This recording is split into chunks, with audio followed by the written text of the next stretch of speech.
আজ হলো 19শে জ্যৈষ্ঠ, লোকনাথ বাবা তিরোধান দিবস। আমার মা লোকনাথ বাবাকে খুব মানে।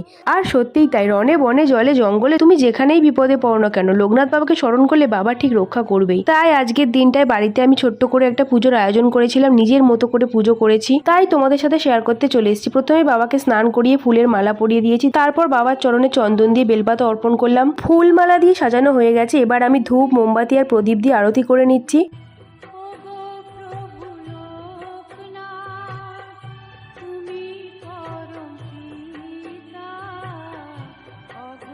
আরতি শেষে এবার বাবাকে ভোগ নিবেদন করবো। আর শুনেছি বাবার নাকি তালের শাঁস আর মিছরি খুব পছন্দের, তাই ভোগে দিয়েছিলাম লিচু, লাড্ডু, তালের শাঁস আর অবশ্যই মিছরি। যতটুকু করেছি নিজের মন থেকে করার চেষ্টা করেছি, জানি না ভুল কিছু হয়েছে কিনা। পুজো দেওয়া আমার হয়ে গেছে। ফুল দিয়ে সাজানোর পর ঠাকুরগুলোকে যেন আরো সুন্দর দেখতে লাগে। পুরো ঠাকুর ঘরটা একবার দেখিয়ে দিলাম, ভালো লাগলে লাইক করে দিও। দেখা হচ্ছে পরের ভিডিও। টাটা।